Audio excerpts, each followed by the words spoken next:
frustration, the feeling of being upset or annoyed, especially because of an inability to change or achieve something. And sometimes guitar repair can be very frustrating.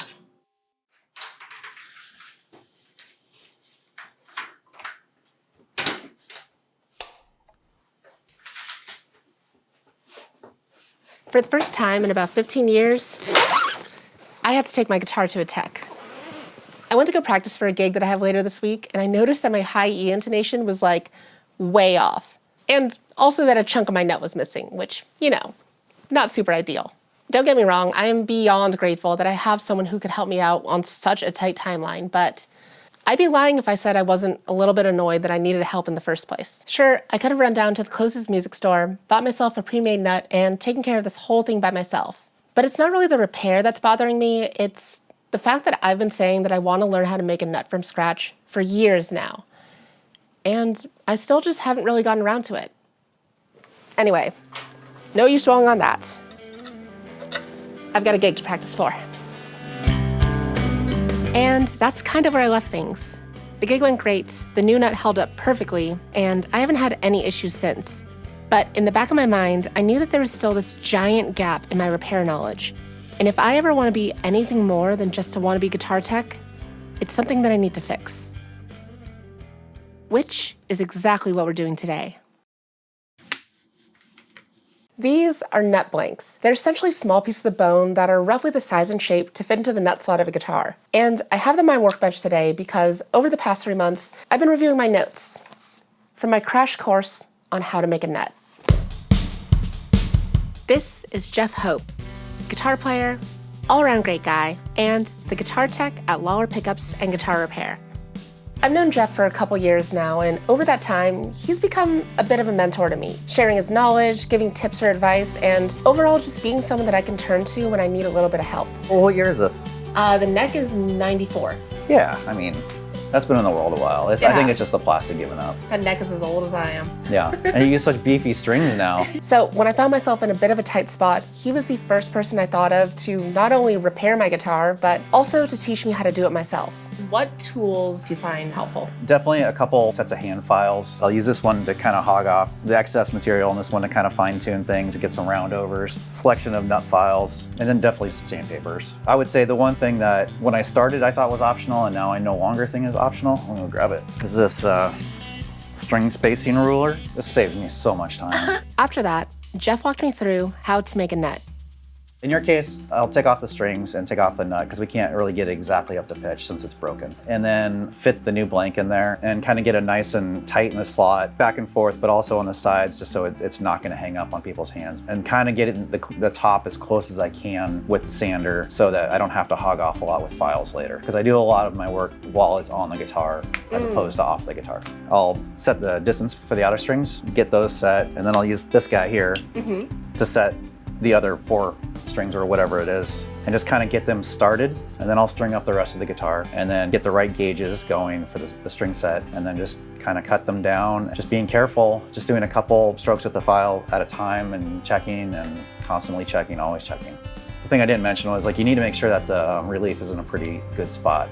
Currently this guitar has just a little bit too much relief in it right now. If I cut the nut slots now to where I think they should be, and then I took some relief out, they could end up being too low. After that, I'll take the strings back off and kind of reprofile the top of the nut, and then just kind of polish it up, and then you should be good to go, and check the intonation after you're all done. I'd definitely say just take your time.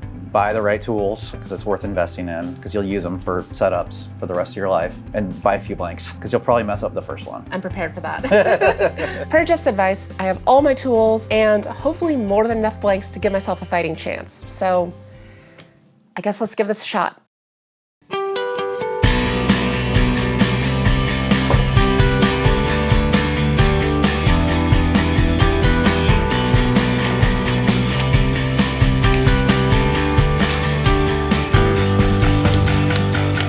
The guitar we're working on today is my 1997 Fender Japan Mustang. Okay, set the relief, remove the nut. Since it's from a similar era as my Jag, I had a feeling that it might have the same nut issue, and turns out I was right. All right, first blank, let's see if we can get this in one. There are two main reasons I've been putting this off for so long, and the first is the tools. Thankfully, I got some cash for Christmas and finally treated myself to a proper set of files. And second, it's just how easy this is to mess up. There's just a lot of ways you can mess it up. And, there are times where I've had to make a nut 3 times just because just one file stroke and it's too low. And then it's like, well, someone's paying for a new nut, it needs to be new.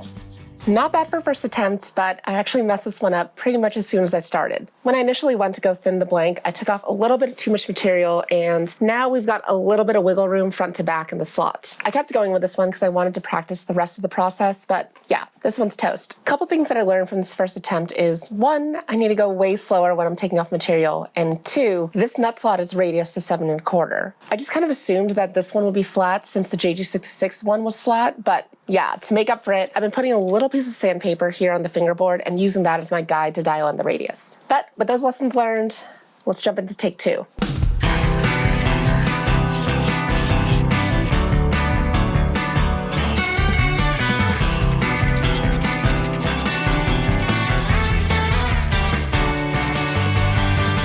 With one failure under my belt, not gonna lie, I was feeling a little more confident. Not because I nailed it, obviously, but because now I can correct for all the places I went wrong. After years of picking up different repair skills without any real direction or curriculum, I feel like I've landed myself in this awkward middle space. I'm comfortable with electronics, but I know almost nothing about carpentry. I've set up and modified more instruments than I can count, but I'm still mystified by repairs that professional techs would call simple. My hope is that working on my own instruments and running into these exact types of problems will force me to learn the skills that I've been avoiding and start closing some of those gaps. So today, right now, I'm finally learning how to make a nut and checking that one off my list for good. After all, they say that second time's the charm, right? Right? Okay, so here's where we're at. This one was going pretty well. The slots are all cut to the right depth and everything feels good and it's intonated. I was actually just about to take off the rest of the top material and polish it up and call it a day, but when I was noodling around, I was noticing that the B and the E string spacing is just like a little bit too wide, to the point that this E string is kind of falling off the edge of the fretboard here. I've been really trying to convince myself for the past few minutes that I can live with this since I don't bend the E string down, but I think we're gonna give it one more go to see if we can get this right. My least favorite is when I have to do it over again. I don't know, like it sounds so obvious, but it's just like, I find it very frustrating.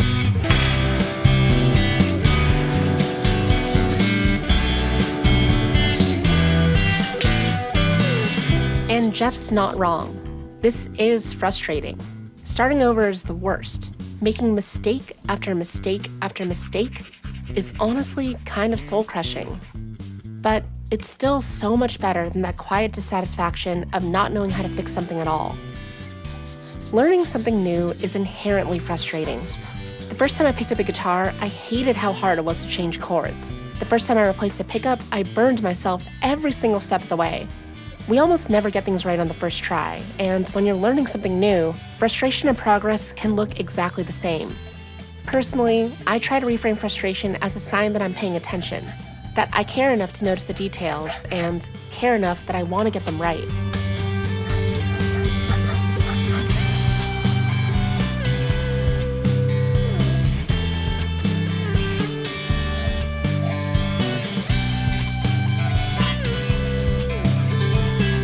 One day, I want to be able to call myself a real guitar tech.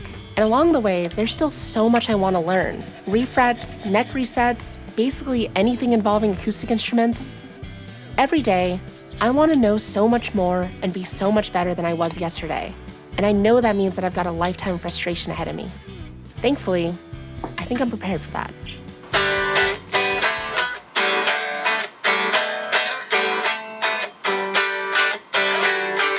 And with that, we are finally all done. This ended up taking way longer than I was anticipating, but I'm glad that I was able to take my time and get the string spacing exactly where I wanted it. Besides having to redo the intonation of my bridge, I feel like everything kind of went exactly to plan. So I think all that's left to do now is finally get some sleep. So I'll see you in the morning.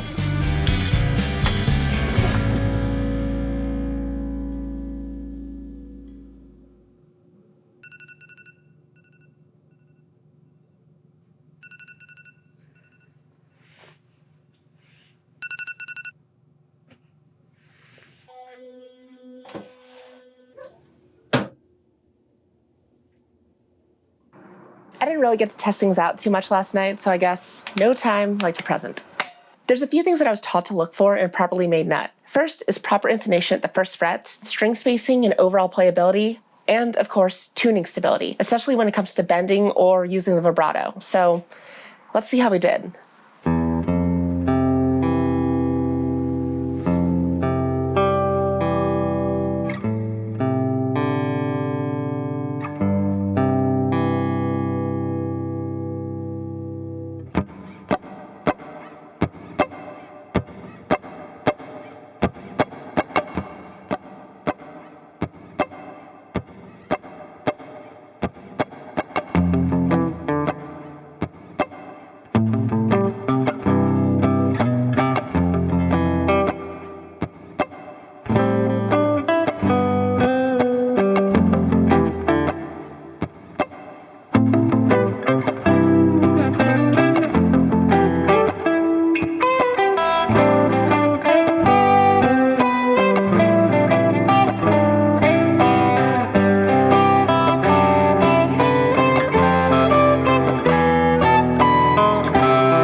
And that's how I learned to make a nut.